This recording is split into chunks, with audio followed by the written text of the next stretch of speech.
Hello, everyone. Welcome back to the HIV Prevention in Action podcast, where we speak about real life issues, honest conversations, and we speak to experts and unpack our daily lives, our futures, and our community.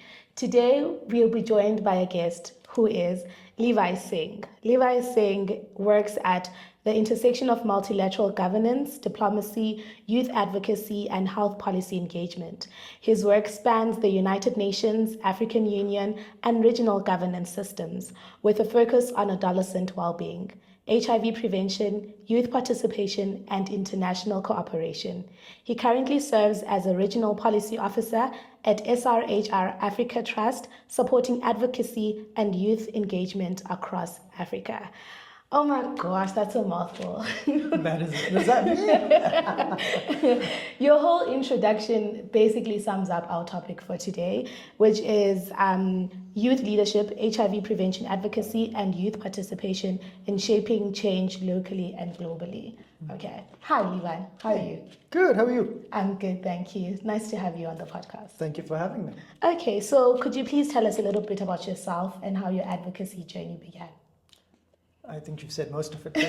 My name's Levi Singh. I'm a young guy from Durban. Durban's home. Represent Durban all the time. I'm 31 years old. It's hard to keep up with ages these days. So I'm almost at the end of my youth, and I'm very happy about that. Mm-hmm. I tried to resign many times from the youth sector when I was 25, and I said, I'm 25, this is the end of the youth, but there's just something about the space that keeps bringing you back in. But in different capacities. So my capacities have been as an activist and as an advocate, but now I see it more moving in the technocrat, bureaucrat direction, so understanding how political systems work and understanding the importance of having young people's voices in spaces where governance actually happens. Mm-hmm. For the longest time in the youth space, we've spoken about the slogans, nothing about us without us. Yes. But I've always obsessed around, well, how do we institutionalize young people's ability to co-create change, co-create policy, and co-create strategies with the adults in the room? Yeah. And I'd say much of the last decade of my work has been working across the continent with bodies like the African Union, the Southern African Development Community, and also with just the development community at large, so civil society and UN agencies, to really think quite critically about how we engage young people meaningfully, not tokenistically, but meaningfully in the decisions that ultimately we will inherit as the next generation of leaders, but more so the decisions that impact our lived realities in our daily lives. So the last decade really has seen me move from, I cut my teeth in the climate movement when I was 16, 17. Okay. And that was because, it's a long story, but I was fortunate enough to be homeschooled because I got kicked out of a conservative Christian high school. Both of my parents are pastors, by the way, and they met at Bible school. So I'm a walking contradiction because I work with sexual health and HIV prevention, but my parents are super supportive of my work. I started in the climate change space around COP17, which was the first international conference on climate change that Africa had hosted, and that was in 2011. So I was still in high school at the time. And from around 2011, 2012, the discussions pertaining to what comes after the Millennium Development Goals started. And the Millennium Development Goals, as many of you may remember, and many of your audience might know, were the first set of goals that the United Nations system agreed to in 2000s. And it was really centered on how to reduce and hopefully eradicate extreme poverty. The MDGs was also the first place that we saw HIV come up as a global priority for something that the international community should collaborate on towards reducing and ending. And climate was also a small factor of the MDG era. So I was in high school and I read newspapers and I listened to the radio and I watched television, and I figured at that point the climate movement was really something that I wanted to engage in. At that point, there were very few Africans, and young South Africans in particular, that were under the age of 30 getting involved. So I was embraced as a high schooler by much older activists and advocates who gave me time to listen, to observe, and just to engage and ask silly questions.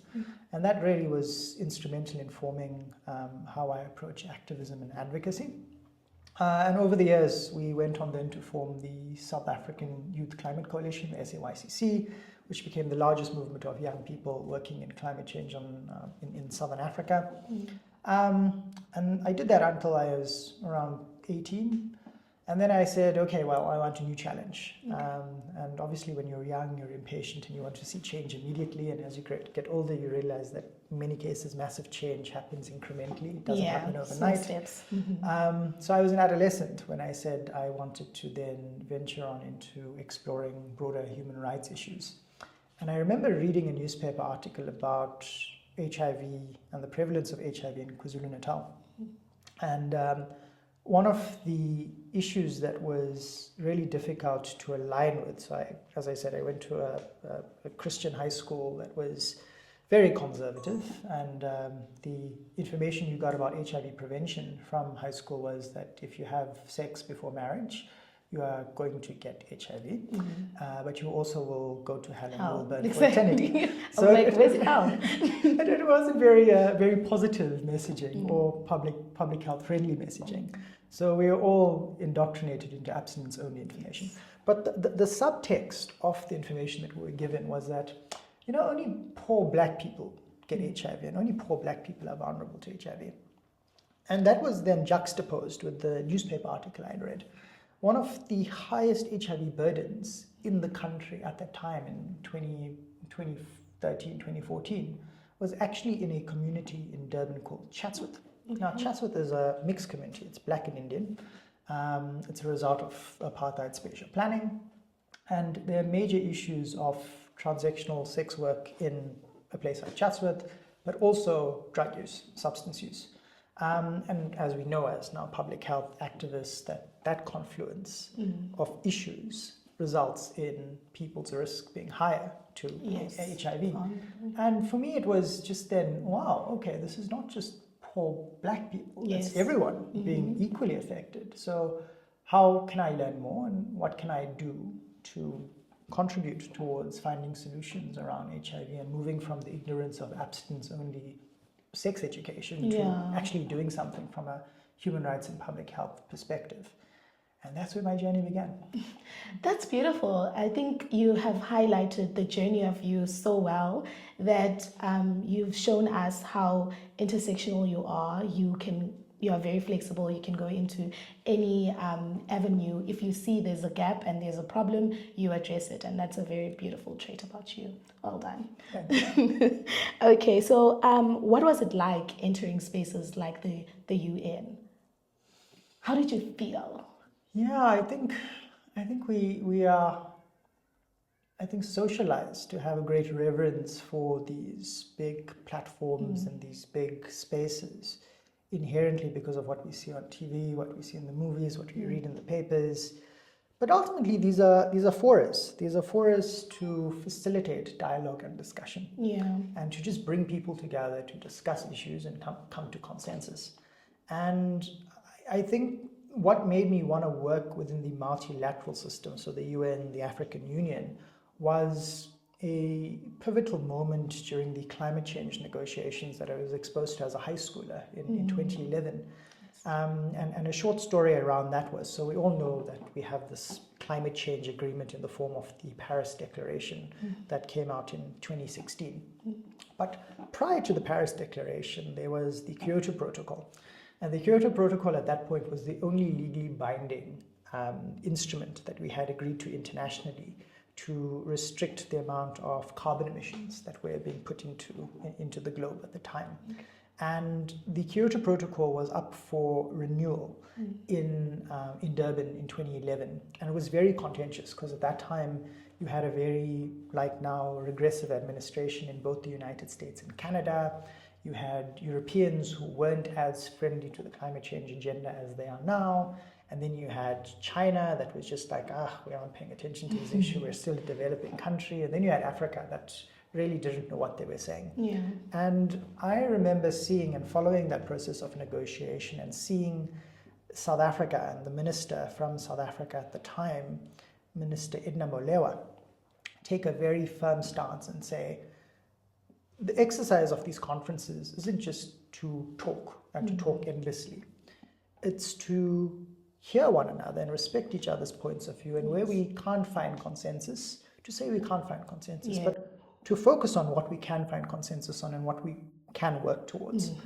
And the negotiations ran into overtime, and Minister Molewa at the time undertook this exercise of what I think one can only term as Ubuntu diplomacy, where she brought the most aggrieved parties, so the United States, Canada, and others, to the center of the room, away from the media and away from others. And she let young people who were at the conference just talk to these big political leaders and negotiators and talk about their anxieties and talk about what their concerns are in terms of the future of the planet. And that moment and that little exercise that the minister had led allowed some reflective conversations between some of these other negotiators. And you could almost see in the hours of negotiation after that exercise, their positions started to loosen. And they started to be a bit more flexible because they had an alternative perspective from actual people whose lives are incredibly affected by the decisions that come out or don't come out of a fora. And long story short, Kyoto Protocol was saved in Durban in 2011. And the only reason as to why you have a Paris Declaration today is because Durban delivered the Kyoto Protocol.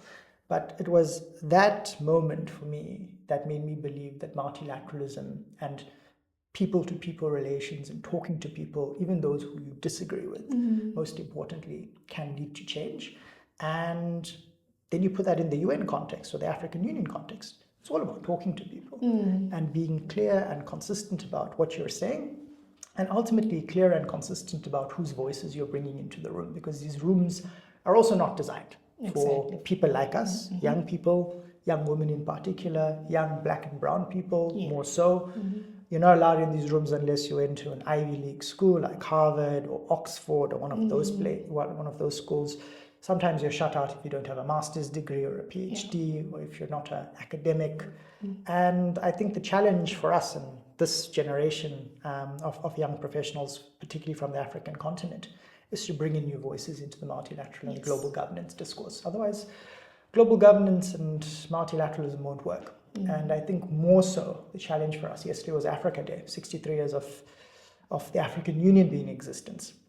In many cases, many countries in the African continent weren't free or liberated when the United Nations was being founded. So we have a historic responsibility now to say that if multilateralism is going to work, if international cooperation is going to work, we need to take these values of Ubuntu diplomacy into these spaces to make them work effectively. Wow, that's beautiful. And you were part of those young people.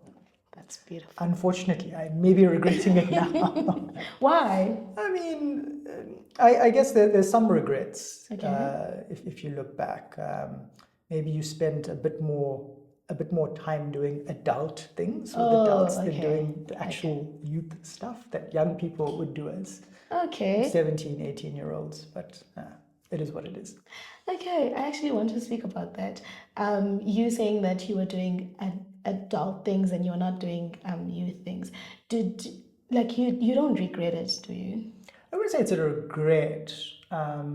It's not a deep-seated regret. I think it's just a bit of a disjuncture.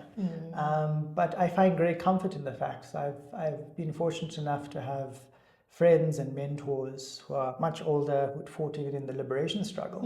And they would reflect on their journeys from 1976. They didn't have a youth, a conventional youth where you'd go to school, go to university, in the middle find a girlfriend or many girlfriends, or find many boyfriends or one boyfriend. They didn't have that linear path. And I think part of being a lifelong activist or an advocate is making peace with that.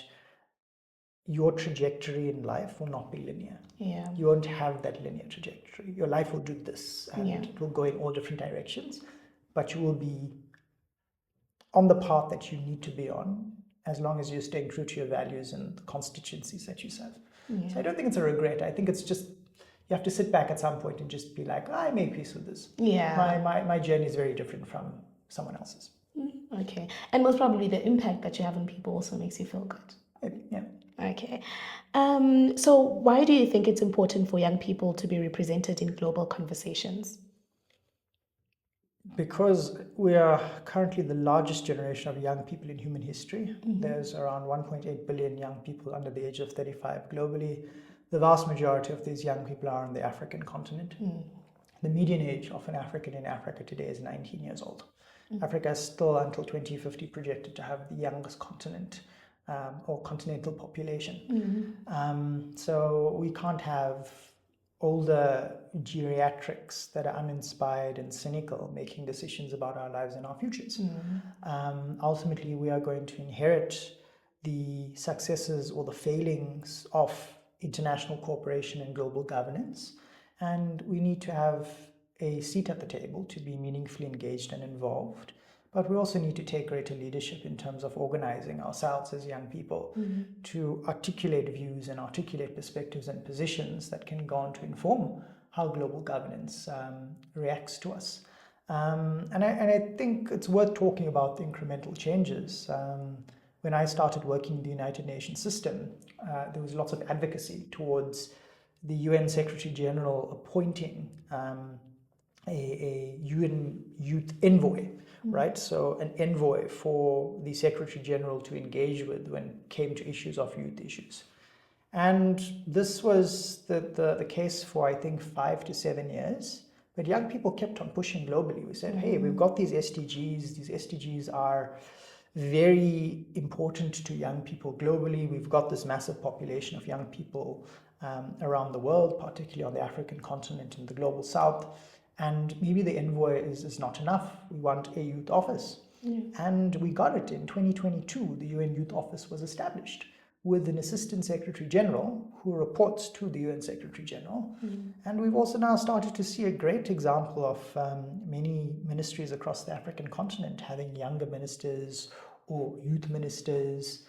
So change happens incrementally, and I think it's just a matter of being very consistent and very clear as to why having young people meaningfully engaged in these policy processes and discourse around governance isn't a nice to have. It's, number one, our right, but also it improves the quality of decisions that are ultimately made by multilateral forums and international decision-making bodies.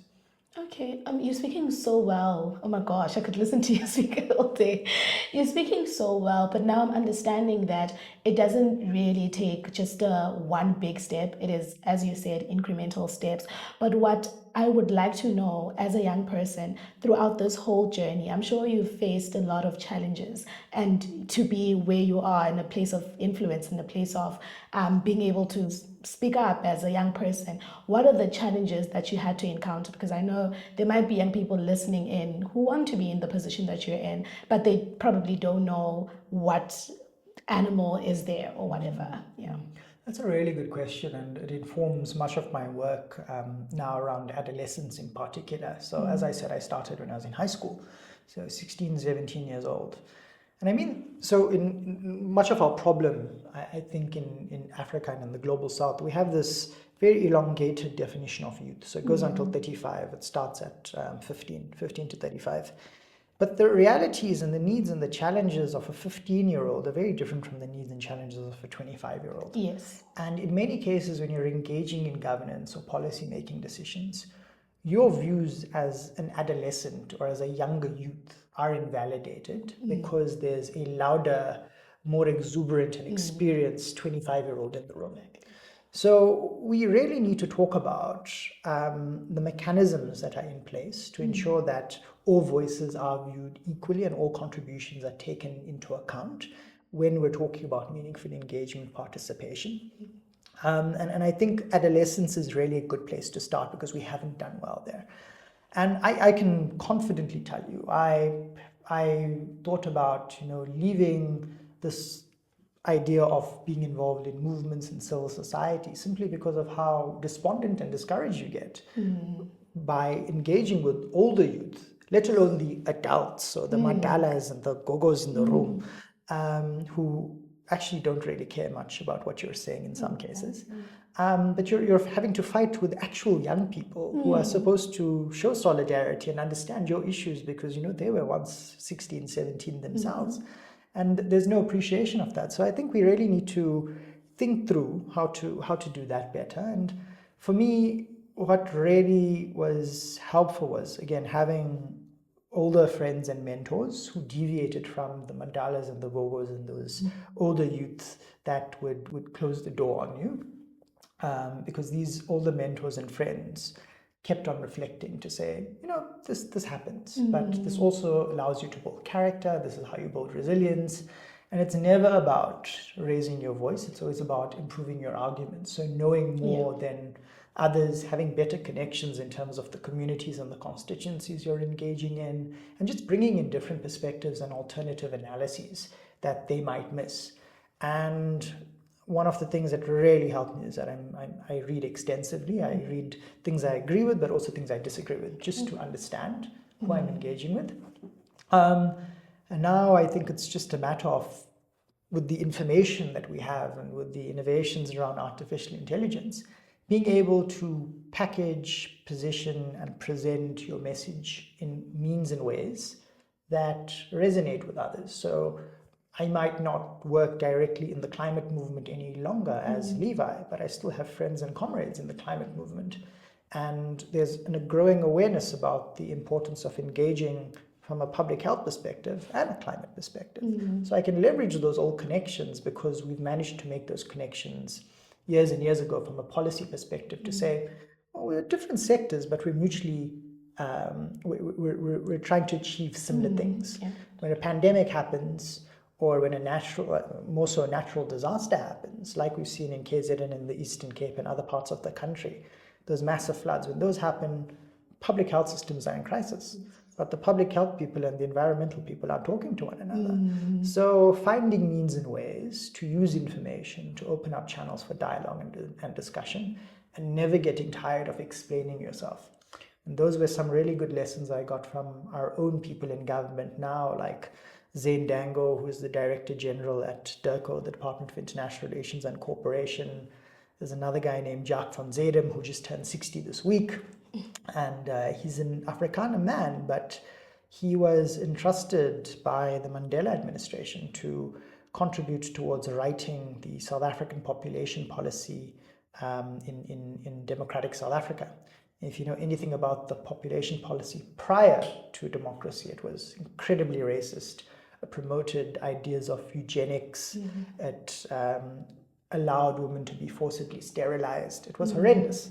So imagine this white Afrikaner man, maybe in his mid-20s, early 30s then, taking on this enormous responsibility to actualize our constitutional obligations into now a policy paper on population and development for the country.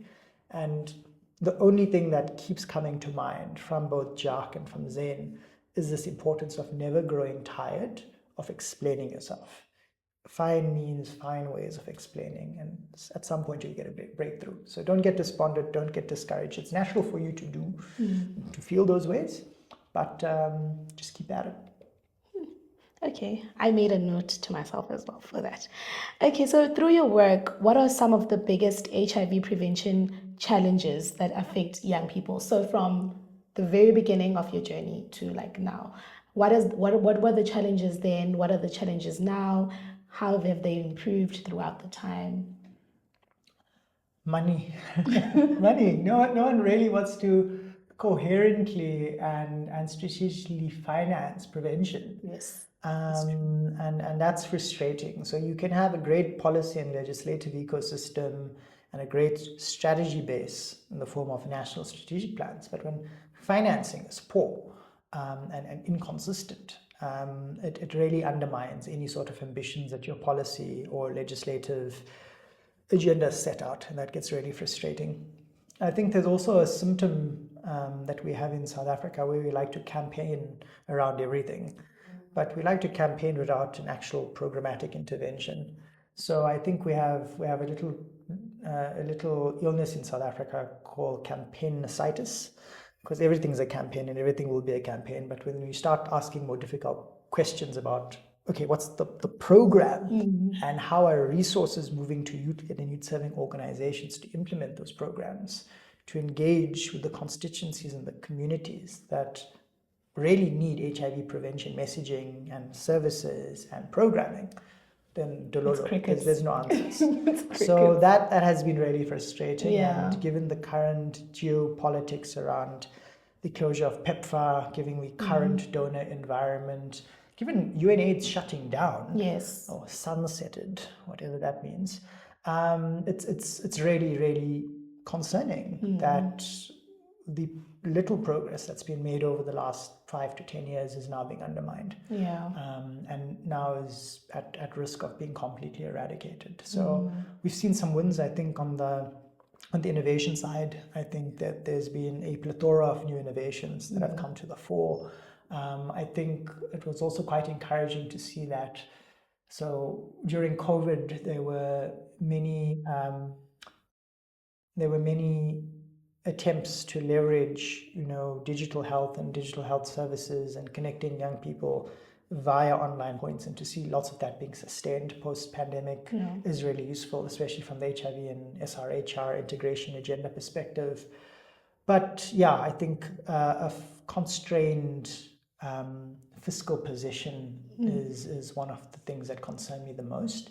I think political will is there. I think that you definitely have ministries, not just in South Africa, but ministries across the continent that want to engage in tangible outcomes-based programming, but there's just not enough resources. Yeah. And I think this is where we need to start engaging. And I liked earlier in our candid conversation, you mentioned engaging with the private sector and some of the pharmaceutical entities. We've got to engage with everyone that has money at this point and that is willing to learn and listen, but also willing to establish a shared vision for us. And for us on the African continent, rather, I still don't understand how in 2026 it's acceptable for AIDS-related illnesses to be the leading cause of death of young people on the African continent. Yeah, that's true. In Europe, in Asia, it's road traffic accidents. It's either you're driving the car and you get a crash, or you're a pedestrian and you get run over. In other parts of Asia, it's suicide and poor mental health outcomes that lead to death. In Africa, it is AIDS. You die because you have AIDS. Something that's completely preventable is something that will kill you. And for me, it's not just now a matter of political will or the lack of political will, but more so the financing that can allow political will to do what political will does in the form of implementing policies and laws, but also resourcing domestically to save lives. I must admit, I think I also am very guilty of the campaignism. I'm always just trying to get people on the bandwagon. We need to create the demand of what? Sometimes we don't know, but we just need to create the demand. We need to be together as the youth.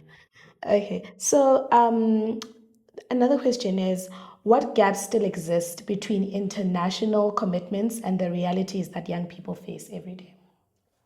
So I think the SDGs really have given us a useful blueprint. The Sustainable Development Goals have given us a useful blueprint to bring these big challenges that young people face together in clear and consistent ways, but to an extent. So the linkage, for instance, between educational attainment and HIV prevention is now clear. That's undisputed. Many UN agencies have done programs and campaigns on strengthening that linkage. In addition to the South African National AIDS Council and other ministries and entities in South Africa. But I think where we're lacking in the broader analysis, and that is definitely a gap, is how, for instance, in South Africa, we have massive amounts of youth unemployment. And we haven't really threaded through a coherent argument in terms of how youth unemployment exacerbates HIV infections or vulnerability towards HIV infections and other strands of violence. And I think whatever development agendas we derive as a country really need to center this issue of youth unemployment as a national crisis and the implications that then has in the social and health sphere. Social sphere, we know the more young people are unemployed, the more they will engage in violence, either amongst themselves or amongst other people. And then that then spills over into the well-documented linkage between HIV and gender-based violence and sexual violence. So I think in terms of a policy analysis, we really need to relook at how gender-based violence and violence in general, unemployment and HIV come together, and to then articulate programs that are informed by evidence and that affirm the values of human rights to be implemented. And I think one of the then concerns globally is this fact that, there seems to be a celebratory tone that the international community is taking as it pertains to AIDS. I think we've fought with colleagues within the UN system over the last few years because there's been messaging around the end of AIDS. End of AIDS maybe in Europe, maybe in Southeast Asia, but not the end of AIDS in Africa. And that's why I go back to my earlier point to say we can't be comfortable with AIDS still being the leading cause of death of young Africans. Like, someone needs to care, and after caring we need to do something differently, because clearly what we've been doing for the last 35 years hasn't been sufficient. So if you've got HIV mortality, people dying from AIDS, declining across all other age categories in other regions, why is it just these young people that are dying? And why are we comfortable about that? And I think one of the main concerns now with the sunsetting of UNAIDS, for instance, is that the only entity within the entire United Nations system that focuses on HIV and AIDS outside of the World Health Organization is shutting down. So what does that spell for a post-SDG world?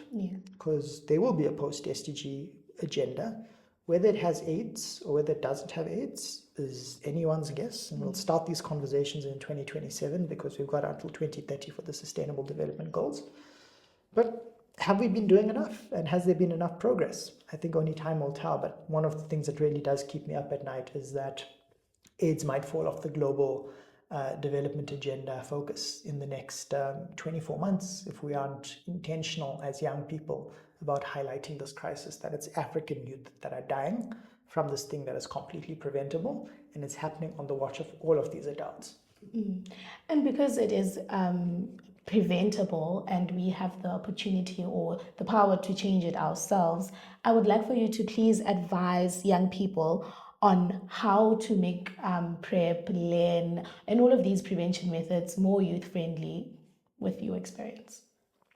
So I wouldn't go straight into the services discussion. For me, I think one of the things we need to really focus on as young people is, number one, the linkage between the education system and the health system. So yes, you have an integrated school health policy, you have an integrated school health program, but when was that policy last revised to look at the effectiveness of its implementation? The vast majority of adolescents in South Africa are actually in school. They're in the basic education system. So we like to talk in development, you hear this term often, the low-hanging fruit. So what are some of the easiest things we can do to have maximum benefit and maximum outcome? My personal view is it's strengthening that linkage between the education and health system, because we know where the young people are at. Not saying that all young people are in school, but the vast majority of them are, from what we understand from Stats SA and other statistical agencies. So let's go to where young people are. The second thing is then, young people need information in order to access a health service. You can't access what you don't understand. Exactly. You can't access from a place of ignorance. So we've been talking about this in South Africa for a while now, comprehensive sexuality education. Whether you call it education for health and well-being, whether you call it life skills, I don't care, just get it done. Train the teachers, ensure that the teachers have adequate resources, engage with the unions about what their sensitivities are and their issues are with the curriculum. But it cannot be underplayed that AIDS is still the single leading cause of death of African adolescents and young people. And on that basis, we have to then do something. Yes. And if we all agree that knowledge is power and that knowledge has a transformative value, when people get knowledge, they do better things, theoretically, then why are we depriving young people of the knowledge that they need to prevent? So let's not even talk about the medical interventions. Let's start with the simple things, the things that young people are accessing through their curricula in the classroom on a daily basis. I've worked quite closely with the curricular development process of the comprehensive sexuality education curricula in South Africa. Do you know from grade 4 to grade 12, there are only 80 lessons pertaining to CSE. 80 lessons, From grade 4 to grade 12. 1 hour lesson, so 80 hours You have 80 hours that covers everything from comprehensive sexuality education to drug and substance abuse to mental health to gender and sexuality. All of that covered in 80 hours. And then we're throwing young people in the world and we're saying, those young people are still going and they're getting infected with HIV or they're doing the things we're not proud of. But we're inadequately preparing them. And I'm not advocating to say, we must spend more time on CSC, etc., but I am saying we must innovate. Yeah. Young people are in school for the majority of their days. We need to cut the tape that restricts them from accessing health services, be it in clinics. We need to bring services closer to them, if not on the school property. And we need to strengthen the delivery of the information that they're being getting. And if they're not getting great information in the textbooks and in the curricula, how does the state then work with social media influencers and other public health agencies to consider more innovative means and ways of delivering public health information around prevention? I remember growing up and engaging with the Soul Buddies material. And Soul Buddies was very different, but also so much better than what I was getting in terms of the abstinence-only messaging. Yes. And I know it's cliched. Maybe we need to revisit what Soul Buddies did in terms of the social behavior change communication strategies, because I don't think we're doing well at that. I mean, in the age of artificial intelligence, there are means and ways to figure out the sources that young people are going to access information. And in many cases, most of the data tells us they're going straight to their smartphones. Yeah. If they can access one, they're going straight to the internet where it's available, because they're looking for that sort of information and knowledge. And if it's not coming from the textbook or from a trusted source in the schooling environment, it's possibly coming from a social media influencer that in many cases doesn't know as much as they should. So we need to think innovatively and we need to do things differently, because what we've been doing for the last 30 years hasn't been working as well as it needed to. Yeah, that's true. That's true. Okay, so when we're going to speak about you, obviously, what keeps you motivated when working in spaces that sometimes feel slow moving, especially now that we've actually noticed and highlighted that it's been a long time coming and it doesn't feel like it's moving as much?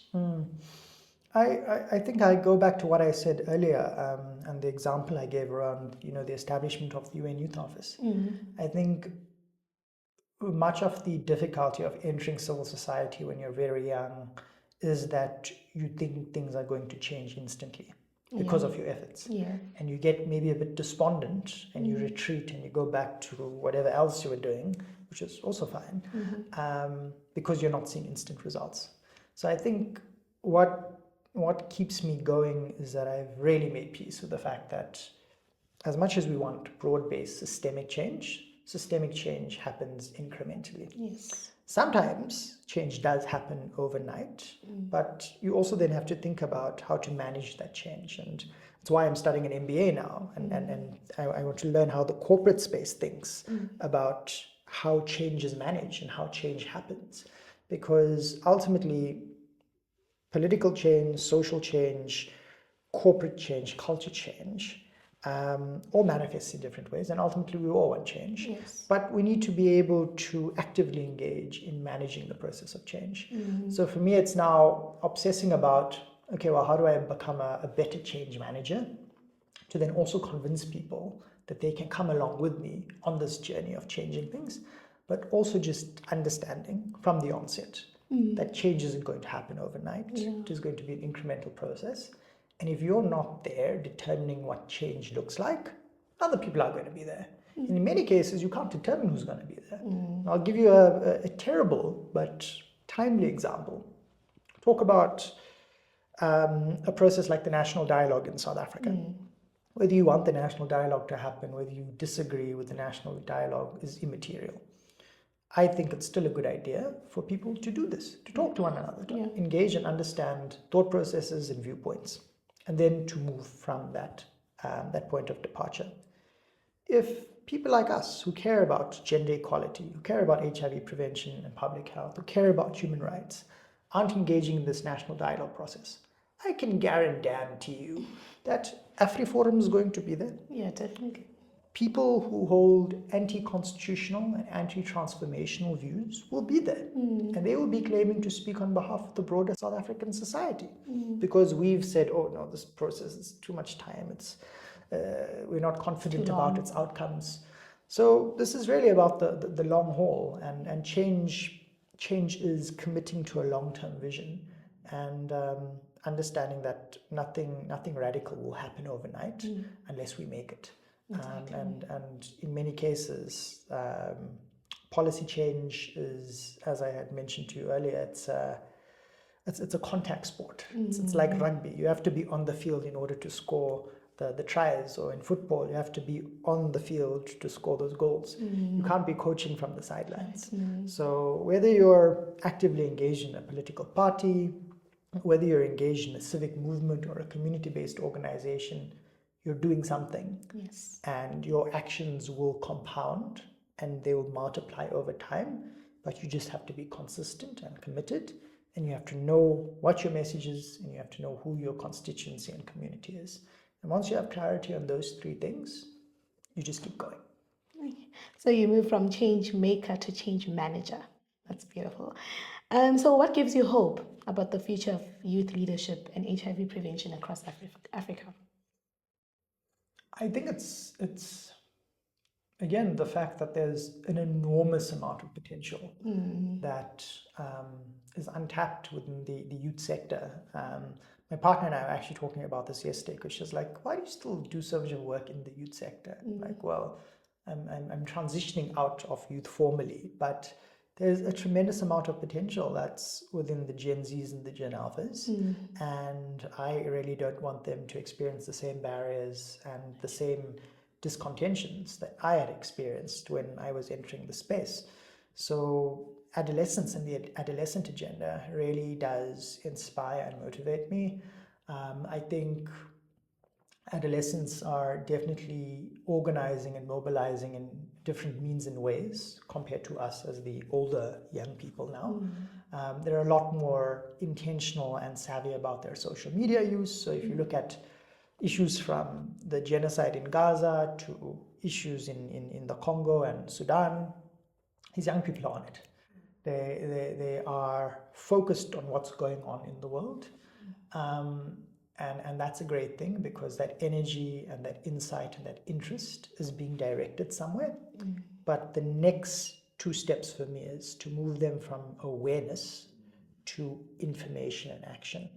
So getting them the information and the skills that they need to then do the harder work of making change happen. So they're not relying on their likes and their social media posts, but they're liking and they're doing their social media posts, but they're also engaging in policy discourse and trying to exert influence on the people that ultimately make decisions about their lives and their futures. So that makes me excited. And I think we've also seen this emerging narrative, especially amongst older policymakers and ministers, that with the potential of Africa's youthful population, there's this very limited window of opportunity that one can make investments in to harness the demographic potential of Africa. So if we make strategic investments in education, in health, and in civic and social participation and good governance, we will have young people who can then participate in the workforce, become entrepreneurial, and really contribute to the development of society. But the opposite of that is also true. And this is what we also want policymakers to understand. If you don't invest in health, if you don't invest in education, if you don't invest in civic engagement and good governance and accountability, those young people will come for you. And you will then have a crisis. So you either have a demographic opportunity or you have a demographic crisis. And every year is a year to make investments and to make political choices that allow this generation to ultimately be the best generation that we've had in human history, the most educated, the most healthy, the smartest, the most connected, the most peace-loving and democratic, or they become the most undemocratic, the most angry, the most unhappy. And those young people then don't have anything to live for. And no one really wants that, because that's not the future for the continent that we want. Oh, that's such a beautiful insight on where you see the youth and what makes you excited about the youth in general. I hope you guys are listening, and I hope they understand how much power that they have, because I don't think the youth understands the amount of power that they have, especially when it comes to policy and changes, because it is always in the hands of the government and policymakers, but they don't think that they can, indulge those people and influence change, like you've just said. Okay, so what message would you like listeners to leave with today? The messaging is that the world is in crisis, and I don't think that we've been in the state of crisis since World War II, 1945. So I think we've got to get comfortable with the fact that we are in a state of perpetual crisis. As a millennial, as a 31-year-old, I mean, we've been in a perpetual state of crisis. We've gone through, I think, 2 global financial crises. We've gone through a pandemic. We've gone through it in the last, 15 years. So I think the most important thing in a crisis is leadership. Yeah. And everyone has the capacity to lead within them. And I'll say that again. I think everyone has the capacity of leadership within them. I think it ultimately comes down to realizing that leadership is the best tool that one can use to serve humanity. And in most cases, the crises, the many crises we find ourselves in as mankind and humankind is due to the fact that power has been used, or leadership rather, has been used to oppress and not to serve. And I think we've got a generation of leaders that are coming to the fore that are saying enough is enough. We are called to serve. We're one planet, we're one people, we're one world and one humanity. And it's not this kumbaya thing where we are colorblind, etc., etc. No, we understand that there are deep inequalities that exist inherently from a gender perspective, from a racial perspective, from a class perspective. But ultimately, we also have a bare minimum of things we all agree to. Everyone has dignity and rights. Every life on this planet matters. And this is our only planet. I'll give you an example of what also keeps me up at night. So I don't trust billionaires and trillionaires. I do not trust them. And South African billionaires? In general, Okay. and I don't trust billionaires. There's a particular billionaire who's from South Africa but now lives in the United States, very close to Trump. I won't name him because I don't want to get this podcast sued. But here's the thing, he wants to colonize Mars, right? And the amount of planning and scientific development that will have to be done to colonize Mars is just mind-blowing. But here's the thing, Mars as a planet is not inhabitable. So you cannot live on Mars on the surface because it's minus 75 degrees out there. It rains and has sandstorms and all sorts of things. It's just virtually impossible to live on the surface of Mars. So you have to live underground. No, literally. You need to live underground. So my view is that all these billionaires who are saying we can go to Mars and colonize Mars are out of their bloody minds, and we should not trust or listen to them because we have a perfectly good planet here where we can live on the outside of, where we have beautiful beaches from Cape Town to Durban. Just have to plug my home city. And we don't want to think that this planet is worth fighting for and we must now go to Mars and live like rats. Underground. I don't want to go live like a rat. Do you want to live like a rat? So, no, we've got to come together and realize that this is the only planet that we have. We can have disagreements between countries and between peoples, but ultimately we've got to figure out what's the bare minimums we can work together on. The bare minimum still remains. You've got a Universal Declaration on Human Rights. Much of the United Nations and even the African Union's architecture is there to promote peace and security, development, and human rights. And who doesn't want those things? Exactly. Like, explain it to me rationally. Why don't you want those things as a billionaire or as a person working in the White House? What do you lose by investing in human rights? What do you lose by investing in development? What do you lose by investing in peace and security? And for me, it's about now young people understanding that those 3 things are at least the bare minimum we can agree on. And let's not focus on what is dividing us and what we can't solve. Let's focus on what we can do together. And from an HIV perspective, you've got massive innovations now from a pharmaceutical perspective. What's it called? Lenacapavir. Young people need to understand why lenacapavir is so important to access. But then go a step further to say, if this is the most important medical innovation that has been made in the last 20 years in terms of HIV prevention, that every young person on the African continent should access that. And we aren't happy and we aren't satisfied until someone in eThekwini, as well as someone in Abuja, can access this. Everyone must have access. And we also mustn't tolerate weak and inconsistent leadership from our states as it pertains to facilitating that access, not just for people in South Africa and South Africans, but for people across the continent. But then we must also go a step further, and we mustn't allow the private sector to bully us with their licensing this and their chips that. No, you have developed these drugs and these medical innovations and these technologies on the basis of data that has been harvested and harnessed from communities and constituencies of people, and you owe us. So we're not your corporate social responsibility or anything of that sort. This is an issue of justice and development justice and human rights. So we demand access, and we demand equitable and fair access. We're not going to see a possibility or future where in Europe lenacapavir is available at $3 a shot, but in Africa it's $150 a shot.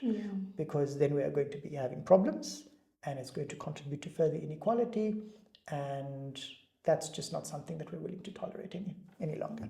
Exactly. We're going to fight for it. Thank you so much, Levi. I just want to ask you one last question before we leave. I wish we had more time. One last question.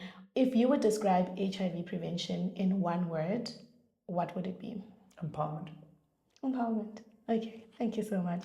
There you have it, everyone. Thank you so much, Levi, for joining us. Remember, I'm your host, Cwayita Jemsana of the HIV Prevention in Action podcast. And I hope you guys wrote notes. I hope you guys have affirmations telling yourself that we need dignity, we need to be together, and we need to fight for one cause. Leadership is important. Thank you so much for joining us. Until next time. Bye.